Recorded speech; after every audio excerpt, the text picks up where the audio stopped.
You're watching Newsday TV. Thanks for joining us. I'm Ken Bufa. Now, there will be no jail time for a former Babylon teacher who had a sexual relationship with a student. And some people in the community are not happy about it. Macy Eglin reports. Timothy Harrison, the former Babylon junior-senior high school teacher accused of having a sexual relationship with a student, has now been sentenced to 3 years probation with sex offender conditions, though he will not have to register as a sex offender, a sentence that isn't sitting well with some in the community. I am very surprised, yeah. I mean, I'm aware of the case, I'm aware of what happened, but, unfortunately, this is what's going on today. Harrison accepted a plea agreement here in September, pleading guilty to endangering the welfare of a child, which is a misdemeanor. He was initially facing several felony charges, including rape for having sexual contact with a 15-year-old student in 2013. As Newsday has reported, sexual misconduct has been under investigation in the school district for years. Suffolk County District Attorney Ray Tierney says the victim came forward in 2021 and reported the abuse to school officials and Suffolk police. Their investigation found the 48-year-old would send the young girl flirtatious text messages, gave her alcohol, and had intercourse with her at his house in Oak Beach. The district hired a former prosecutor to investigate, and 5 employees, including Harrison, were placed on paid leave. Some community members say it's been a problem for decades. It shouldn't happen at school. You feel like your children are safe there. State Attorney General Letitia James also announced a civil investigation into the district, which is ongoing. Harrison has surrendered his teaching license. As part of the sentence, he will also undergo internet monitoring and was issued an order of protection for the victim in the case. Reporting for Newsday TV, I'm Macy Eglin. A Huntington Station man has been sentenced to probation after admitting to scamming hundreds of people out of cash. This is 60-year-old Tully Lovisa walking out of his court with his family. Prosecutors say he was the ringleader of a group that sent direct mailings to people, telling them if they sent $20, they could win prizes up to several million. Now, according to the indictment, the scammers got away with $30 million between December 2010 and July 2016. In court, the judge complimented Lovisa on turning his life around, telling him the sentence was a tremendous break. Apologize, I'm making amends, and I'm going to do the best I can to make retribution. When the judge was able to evaluate him as a person and what he's done over the past 5.5 years, he has, through his actions, demonstrated that he's worthy of a break, and I am certain that he's not going to let anybody down. Lovisa broke down in court while apologizing, saying he's a different man now. He served 1 day behind bars when he was first arrested. And a Bloods gang member has been convicted on murder and attempted murder. Here's video of the scene from 2020 at Martin Luther King Jr. Park in Freeport. Prosecutors say Floyd McNeil shot and killed a 21-year-old man. The Hempstead man also shot another person who survived. McNeil is scheduled to be sentenced in January. And tens of thousands of drivers in the state could soon have their licenses suspended. The DMV says about 51,000 people have not complied with the pandemic-related rule. Now, the rule allowed drivers to postpone the required vision test, but not skip it. Drivers who did not provide proof of the eye test will have their license suspended on Friday. And 3 new police vehicles are coming to the village of Amityville. The police chief says this is the 3rd of their fleet. It came from a $210,000 federal grant to the village. Cops say this will help keep the village safe. All right, let's take a look at your Long Island weather, and it's going to be a cold one the next couple days. You can see tonight we're in the 20s, and tomorrow we're not even scraping the 40s. Taking a closer look at tomorrow, you can see it's pretty much a cold one all day, with temps reaching about 38 and getting very cold at night. Long Island weather is brought to you by Home Tax Saver, PTRC Incorporated. Some creative Long Islanders are making and selling stylish pocketbooks. Elisa DiStefano has a story you'll see only in Newsday. Look at all of these. I love the bright, beautiful colors. Yes, I loved Alice too. She was the first print that I found that I really fell in love with. So she's what started it all? Yes. Maria Strojetsky has sewn since she's a child. When I moved here after raising my kids and my grandkids, I had time. So I bought a book on how you make handbags. Self-taught with some online help, Maria turned her hobby into a business, So Pink Studio, out of her Port Washington home.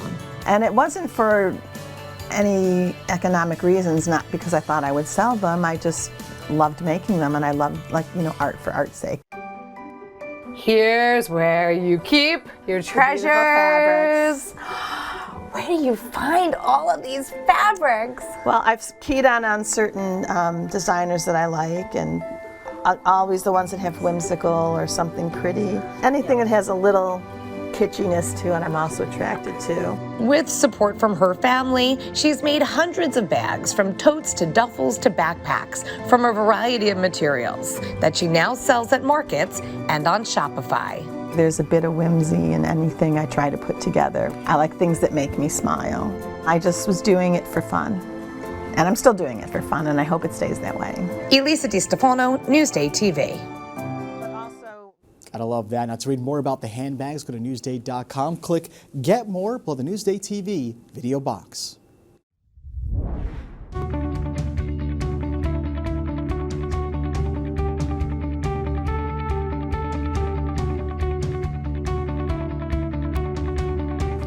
A new place to skate can be found on the East End. Drew Scott takes us to the new multi-million-dollar rink in Calverton. This is our home. This is the jungle now, guys. We have our own place to call home. Calverton is the place to be if you're a hockey fan of any age. These kids are members of the Peconic Wildcats, who already call this new Riverhead town rink their home. It has good ice and it's fun. Really good. You get more practices and more games. This rink will be used for hockey camps, clinics, open hockey, and public sessions as well. This indoor skating rink has been years in the making.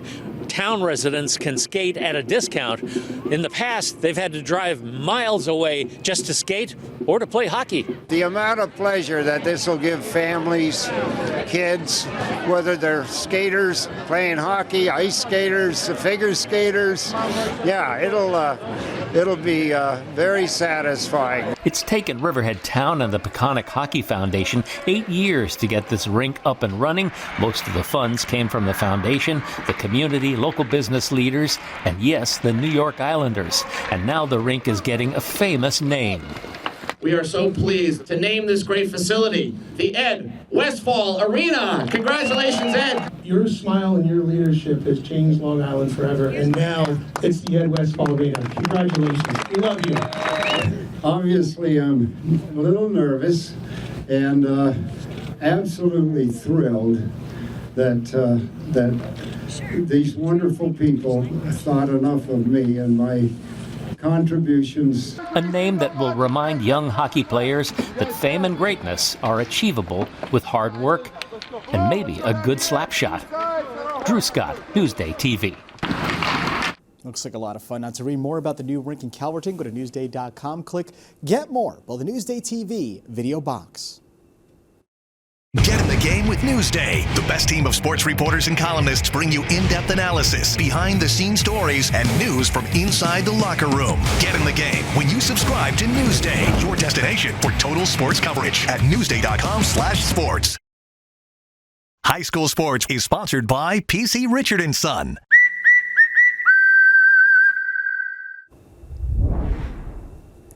I'm Jolie Katzen. The Long Island Championships are in the books and the winners have been crowned. Despite being without arguably the top player in Nassau, halfback Michael Berkery, Garden City still dominated. Blake Cascadden rushed for 144 yards and scored 2 touchdowns for the Trojans on Saturday. North Babylon avoided a shutout when Alexander Griffith caught a 66-yard touchdown pass from Chris Stumpf late in the third quarter. It was the only time the Bulldogs crossed midfield. Garden City won 38-7 to capture the Long Island Class II championship. This is the Trojans' 3rd straight Long Island title, 6th in the past 7 seasons, and record 11th overall. It's unbelievable. I mean, my older brother went through this, was part of that, sequence, and just to be a part of it and help my team winning, I mean, it's like nothing else. Being with these boys for, how long, and before preseason working with them and, aiming for this goal and finally getting it, it means the world to us. Bayport Blue Point is celebrating their second straight Long Island Championship win. Danny Aiello rushed for 233 yards and 3 touchdowns. The Phantoms beat Seaford 42-20 to capture the Class 4 championship. After last year, I thought people wrote us off. We don't have the same studs, but I mean, we're still here. We work so hard. This is the outcome that we deserve. 2 other schools are also celebrating big wins, and Carissa Kelman breaks down the action. In the opening game of the Long Island Championship Series, undefeated Massapequa takes on Suffolk champion Floyd for the Class 1 crown. Massapequa running back Mike DeLuca picks up 53 yards on the first play from scrimmage. And that big game will set up this 5-yard strike from quarterback Joey DSO to Robbie Nugent in the end zone. With the extra point, it's 7-0 Massapequa. Here comes the pooch kick, and Massapequa's there on the recovery. And this time, it's DSO to Tyler Villalta for the 28-yard touchdown and a 14-0 lead. Massapequa's defense continues to stifle Floyd, and just before the half, DSO takes this keep and run 14 yards for the touchdown. At halftime, Massapequa leads Floyd 21-0. Massapequa scored on 3 of their 5 drives, and they've only let Floyd into their territory once. The big question for Floyd is, can they get their passing game going and get on the board in the second half? It's easier said than done against this Massapequa team. Villalta, one of the top running backs in the county, takes the ball 15 yards for a 28-0 lead late in the third. The Massapequa defense continues to make plays too. This one, an interception by Leo Rosario. That will set up another touchdown drive. This time, Dean Vitale gets open in the end zone and makes the 7-yard catch from DSO for a 35-0 score.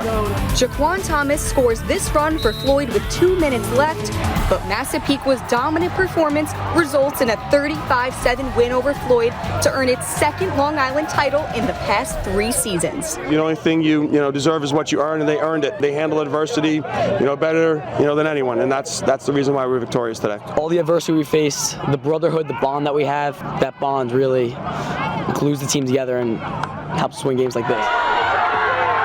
Next up, the Class 3 showdown between Southside and East Islip. On the first play from scrimmage, East Islip QB Thomas Costarelli fires a pass to Matt Ferrara, who takes it 80 yards down the sideline for a shocking opening score. On the ensuing kickoff, East Islip's Connor Jr. recovers the onside kick at the Southside 44. On 4th and goal at the 3rd-yard line, Costarelli launches this beautiful fade to Matt McEntee in the corner of the end zone to make it 13-0. But Southside drives 61 yards and 11 plays on its next possession before junior halfback Justin Singh breaks away for a 28-yard touchdown run up the middle. It's 13-7 with 2 minutes left in the first quarter. In the third, Southside quarterback Owen West is chased from the pocket. He picks up 14 yards to the 1-yard line before he's stripped of the ball, but Michael Melkonian is there on the recovery and records the score for the Cyclones to give them a 14-13 lead. East Islip will need another big play from Costarelli, and here comes his biggest, a 22-yard laser to McEntee with 5 minutes left. It proves to be the winning touchdown as East Islip beats Southside 19-14 for the Class 3 crown. From Hofstra University, Carissa Kelman, Newsday TV. Congratulations to all of the teams. For more on them and more exclusive local sports stories, go to Newsday.com and click Get More below the Newsday TV video box. I'm telling stories about these professional athletes, but they're still humans. And I think when we tell those stories, it really gives people a different angle into the thing that they watch every single day for fun. Newsday, covering Long Island like no one else can. You're watching Newsday TV. I'm Ken Buffa. Thank you so much for joining us. We leave you now with a look at your 7-day forecast.